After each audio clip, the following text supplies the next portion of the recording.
Welcome to my career Pasala friends. So you have the reason to smile because NEET application form अब आ चुका है। So 13 जुलाई से start होकर ये 6 अगस्त तक एप्लीकेशन रहेगा और आपकी जो पेमेंट की लास्ट डेट होगी वो 7 अगस्त 2021 को है। नीट 2021 में कुछ चेंजेस हैं जिसको जानना बहुत मस्ट होगा फ्रेंड्स। यहाँ पर आपको मैं बता दूं कि ये आपका नीट 2021 एप्लीकेशन फॉर्म 2 फेजेस में है, 2 स्टेप्स में है। सो फर्स्ट फेज में कुछ चीजें करनी है एंड सेकंड फेज में जो कि आपके रिजल्ट के कुछ दिनों पहले वो आपको कंप्लीट करना पड़ेगा। सो डॉक्यूमेंट्स क्या अपलोड होने हैं, डॉक्यूमेंट्स के साइजेस क्या रहने हैं, फर्स्ट फेज में कौन से डॉक्यूमेंट अपलोड होंगे, सेकंड फेज में कौन से डॉक्यूमेंट अपलोड होंगे, एलिजिबिलिटी क्राइटेरिया क्या है, किस तरह से इस बारी जो है चेंजेस आने वाले हैं क्वेश्चन पैटर्न में और क्या नई बातें आई हैं 2021 नीट के लिए, वे सारी चीजें आइए हम लोग डिस्कस करते हैं।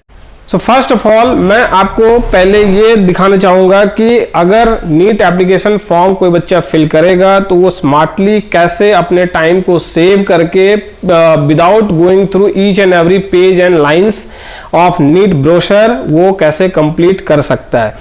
तो आपको मैं बताता चलूं कि यहाँ पर एक बेस्ट तरीका ये होगा, स्मार्ट तरीका ये होगा कि आप पहले सारे इंडेक्स को देख लीजिए जो आपका सबसे पहले पेज में दिया हुआ है नीट ब्रोशर में कि आपके इंडेक्स में कहां पर कौन सी चीज पड़ी हुई है। जैसे आपका क्वालिफिकेशन कोड है, जैसे आपके यूनिवर्सिटी बोर्ड इनका जो कोड है, फिर आपके सिटी सेंटर जो आपका एग्जामिनेशन सेंटर है उसका कोड कहां पर है, father mother occupation, guardian occupation उसकी कोड क्या कहां पर है, ये सारी चीजें जो है सो आपको पेज वाइज दिखाई पड़ जाएगा। और ये भी आप जान लें कि जो आपके डॉक्यूमेंटेशंस हैं, जो डॉक्यूमेंट्स आपके सर्टिफिकेट्स हैं उसकी जो फॉर्मेट है किन किन पेजेस में है, ये सारी चीजें अगर आप पहले देख लेते हैं तो आपको एक आसानी से एप्लीकेशन फॉर्म भरने में मदद मिलेगी और आप इजीली काम कर सकते हैं। तो मोटी मोटी बात यह है फ्रेंड्स कि 6 अगस्त आपकी लास्ट डेट है नीट एप्लीकेशन की, पेमेंट की लास्ट डेट 7 अगस्त है और ये आपका 11:50 नाइट यानी PM तक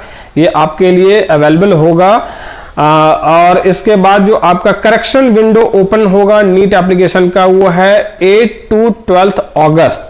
करेक्शन विंडो में आपको mobile number and email ID ये करेक्ट करने के लिए नहीं मिलेगा, इसलिए अभी ही इस इंपॉर्टेंट फैक्ट को जानिए समझिए और बिल्कुल ही इस पर अलर्ट रहिए कि आप अगर किसी साइबर कैफे वाले से फॉर्म भरवाते हैं या किसी और से तो फिर आपका ही मोबाइल नंबर वो डाले, आपकी ही मेल आईडी वो वहां पर फीड करे। Otherwise you will have trouble कि जब आपके पास OTP आना है, कोई इन्फॉर्मेशन आनी है NTA की तरफ से तो फिर आपको दिक्कत हो जाएगी। साइबर कैफे वाले निकल जाते हैं, उनको पता नहीं चलता और वो आपको फिर इतना में सारी इंफॉर्मेशन से अपडेट नहीं कर पाएंगे।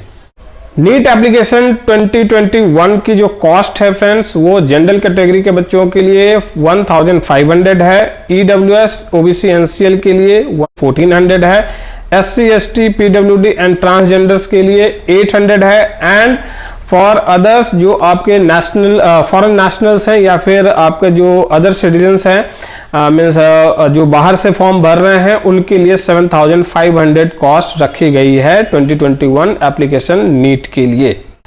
पेमेंट जो आप करते हैं फ्रेंड्स उसमें आपको मैं सजेस्ट करता हूं कि आप UPI से ही, गूगल पे, फोन पे, इस तरह के जो भी UPI अपने जो इंटरफेस है उसी से पे करें सो दैट कि आपका जो इंटरेस्ट चार्ज वगैरह है वो बैंकिंग चार्ज ये सब 0% लगे।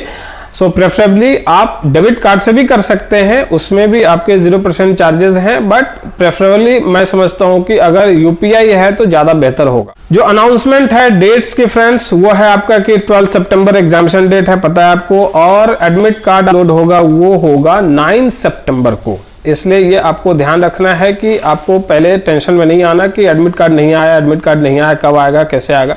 तो 9 सितंबर से डाउनलोड होना स्टार्ट होगा आपका एडमिट कार्ड एंड आपकी जो रिजल्ट है वो अभी डेट अनाउंस नहीं की गई है। सो दैट मैं समझता हूं कि गवर्नमेंट अभी एक सेफर साइड में अपने आप को रख रही है कि कहीं अगर 12 सितंबर से भी एक्सटेंड करनी पड़ी डेट को तो फिर रिजल्ट डेट ये वो सारी चीजें फिर से अपना जो है सो उसमें कैलकुलेट करना पड़ेगा। तो उन्होंने अभी डेट अनाउंस नहीं किया है।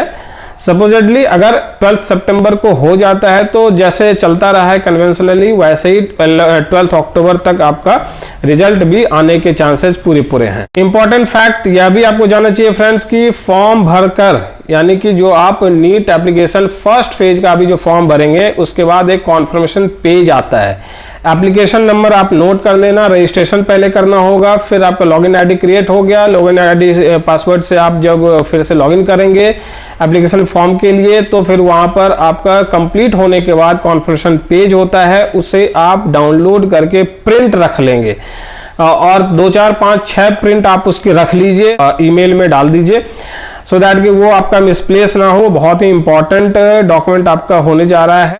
अब देखते हैं फ्रेंड्स कि जो आपका सबसे जरूरी चीज होता है वो है डॉक्यूमेंट अपलोड, जिसमें कि बच्चे थोड़ी बहुत गलती कर जाते हैं, लेकिन फर्स्ट फेज में ऐसा कोई बहुत ज्यादा जो है सो आपको नहीं करना है। वो नॉर्मल चीजें हैं, जो आपका फोटोग्राफ है दोनों, यानी passport size and post card size, ये दोनों फोटोग्राफ आपके अपलोड होंगे। साइजेस मैंने लिख दिए हैं, वो आप देख लीजिए। सिग्नेचर आपका ब्लैक इंक से होनी चाहिए एंड फ्री हैंड होनी चाहिए। जो लेफ्ट हैंड थंब इंप्रेशन है वो ब्लू इंक से लेफ्ट हैंड थंब इंप्रेशन आप दे सकते हैं, उसे आप स्कैन करके अपलोड कर सकते हैं। जिनका भी लेफ्ट हैंड थंब नहीं है या किसी वजह से वो डिस्टर्ब हो गया तो फिर आप राइट हैंड थंब इंप्रेशन भी ब्लू इंक में दे सकते हैं। Self declaration bye JNK people only, JNK students only, self declaration certificate उनको अपलोड करना होगा फर्स्ट फेज में। फर्स्ट फेज की क्या क्या रिक्वायरमेंट है फ्रेंड्स, वो आप पिक्चर के थ्रू देख लीजिए प्रॉपर्ली, सो दैट कि आपको कोई परेशानी आगे ना हो कि डॉक्यूमेंट अपलोड क्या होगा, क्या कैसे कहां पर क्या अपलोड करना है, ये सारी चीजें इन्होंने लिख करके एक डिस्क्राइब कर दिया है। सेकेंड फेज का भी आप आगे देख सकते हैं कि इन्होंने क्या क्या डिटेल आपसे मांगी, जिसमें कि 10th एंड 11th की पूरी डिटेल इन्होंने मांगी है। स्कूल का आपका नंबर क्या है, उसका एड्रेस क्या है, फिर फादर मदर का occupation, everything you have to mention here. और जो डॉक्यूमेंट्स अपलोड होने हैं उसमें आपका 10th का पास सर्टिफिकेट, या फिर पास सर्टिफिकेट नहीं आया आपके पास तो आप मार्कशीट भी अपलोड कर सकते हैं। Disability certificate and your category certificate, जिस कैटेगरी के आप हैं, आप रिजर्वेशन कैटेगरी में आते हैं तो उसकी सर्टिफिकेट आपको यहाँ अपलोड करनी पड़ेगी। फर्स्ट फेज के लिए ये सारे डॉक्यूमेंट इंपॉर्टेंट नहीं है, इसलिए आप रिलैक्स होकर के पहले इन डॉक्यूमेंट्स को बनने या तो दे दीजिए, या फिर आपके पास है लेटेस्ट FY 2021-2022 यानी कि अप्रैल ऑनवर्ड 2021 आपकी अगर डॉक्यूमेंट बनी हुई है तो फिर ये वैलिड माना जाएगा, जिसमें OBC NCL and EWS certificate is the most important thing. SC ST के लिए परेशानी नहीं है, वो अपना पीछे के बनवा रखे हैं तो चल सकता है। PWD सर्टिफिकेट आपका अभी डिस्ट्रिक्ट हॉस्पिटल जो आपका है CMO से वो आपका प्रिपेयर्ड होने चाहिए। क्वालिफिकेशन कोड में मैं आपको बता देता हूं फ्रेंड्स कि 01 कोड जो है उन बच्चों के लिए जो 2021 में 12th पास कर रहे हैं, 02 उनके लिए जिन्होंने की 12th पीछे किया हुआ है, यानी 2021 से पहले एंड 2020 में या फिर उसके पहले। और 01 कोड उनके लिए भी है जो इंटरमीडिएट इसी साल पास कर रहे हैं, यानी 12th, यानी जो आपका CBSE बोर्ड, ICSE बोर्ड या फिर कोई भी अलग बोर्ड इंटरनेशनल ये सब, तो फिर उनके लिए, और इंटरमीडिएट यानी स्टेट बोर्ड जो है उनके लिए भी अगर 2021 में उन्होंने पास किया है 12th तो उनके लिए भी 01 कोड ही होगा। 03 कोड जो है वो इंटरमीडिएट जो 2020 एंड पीछे जो पास किया उन्होंने, तो फिर उनके लिए ये कोड आएगा।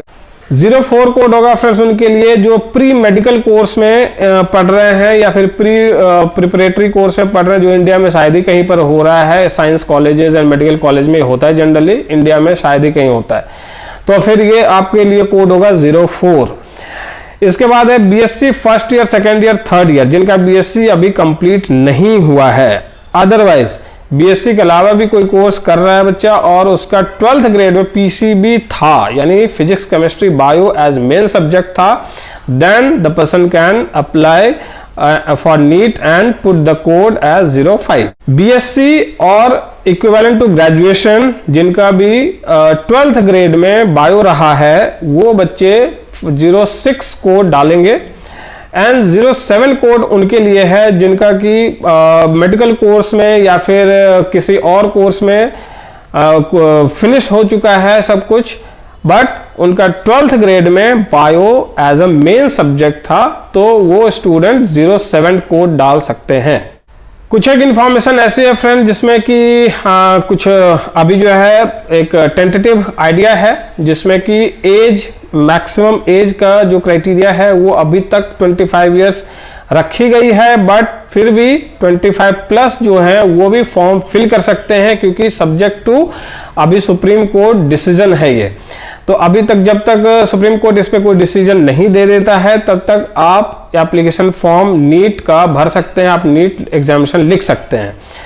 लाइकली एनआईओएस के बच्चे या प्राइवेट, स्टेट प्राइवेट के बच्चे जिनका कि 12th इस तरह से हुआ है, वो भी स्टूडेंट अभी फॉर्म भर सकता है, नीट लिख सकता है। ये भी आपका हाई कोर्ट के आदेश के बाद, कोई डिसीजन के बाद इस पर कुछ ऐसी कार्रवाई हो सकती है। थर्ड थिंग है कि ओबीसी कैंडिडेट्स के लिए जो मद्रास हाई कोर्ट ने एक सजेशन दिया था सेंट्रल गवर्नमेंट को कंसीडर करने के लिए, वो अभी तक पेंडिंग है, उस पर कोई फैसला पूरी तरह से नहीं हुआ है कि एआईक्यू में ऑल इंडिया कोटा में 15% के लिए ओबीसी को कंसीडर किया जाएगा या नहीं। जेएंडके के बच्चे 15% ऑल इंडिया कोटा में पार्टिसिपेट नहीं कर सकते, but UT of Ladakh, UT of Ladakh के बच्चे जो हैं वो 15% ऑल इंडिया कोटा में पार्टिसिपेट कर सकते हैं। एक चीज और बता दो कि थोड़ी सी एक्स्ट्रा इन्फॉर्मेशन है, बट ये जानना जरूरी है जेएंडके के बच्चों के लिए कि 15% में पार्टिसिपेट नहीं कर सकते, लेकिन प्राइवेट कॉलेजेस यानी ओपन स्टेट्स जो भी है और सेंट्रल हॉस्पिटल में जो आपका आता है एम्स वगैरह, तो वहां एडमिशन के लिए आप एलिजिबल हैं। सो जेएंडके के बच्चे यहां पर जाकर के एडमिशन के लिए प्रोसीड कर सकते हैं। आइडेंटिटी कार्ड आपकी जो होनी चाहिए वो Aadhaar card, passport, voter ID card, PAN card, driving licence, school ID card, 12th grade की एडमिट कार्ड जिस पे फोटो होता है, बैंक पासबुक और एनी अदर कार्ड जिस पर कि आपका गवर्नमेंटल कार्ड हो और उस पर आपकी फोटो जरूर हो, तो फिर वो आपका आईडी प्रूफ का काम करेगा। अब लास्ट में बात कर लेता हूं मैं आपसे कि जो आप एग्जामिनेशन सेंटर्स चूज करेंगे वो आप बहुत टैक्टिकली करेंगे। बहुत ही अनफेवरेबल कंडीशंस चल रहे हैं, सो ट्रेवलिंग लॉन्ग डिस्टेंसेस अवॉइड करिए, और तब तक आप हो सकता है कि कोई और फेज आ जाए या कुछ हो जाए, तो इससे बचने के लिए आपको अपने नियरेस्ट टेस्ट सेंटर ही डालने चाहिए। तो हर एक स्टेट में अच्छे खासे सेंटर्स इस साल दिए गए हैं और उनके कोड्स भी आप देख लीजिए, आपको यहाँ मैंने पिक्चर में दिखा दिया था, तो वहाँ पर कौन सी पेज में ये कोड्स आपको मिलेगा, ये सारी चीज़ें इंडेक्स में पड़ा हुआ है। तो आप बहुत ही टैक्टिकली अपने सिटी सेंटर जो एग्जामिनेशन सेंटर्स है उसका सिलेक्शन करेंगे। तो नेक्स्ट वीडियो के लिए फिर से हम लोग आते हैं फ्रेंड्स, जिसमें कि आपको दिखाया जाएगा कि कैसे आपको एप्लीकेशन फॉर्म नीट का फिल करना है। एंड आप किसी भी तरह का आपको अभी परेशानी दिखाई पड़ रहा है या कुछ समझ में नहीं आ रहा, तो आप हमें कॉल करिए, मैसेज करिए हमारे दिए गए नंबर्स पे। So keep liking, keep subscribing, और आपको इस वीडियो से वैल्यू मिलता है तो आप इस वीडियो को जरूर शेयर करें, लाइक करें, and stay tuned with my career Pathshala. Thank you so much for watching.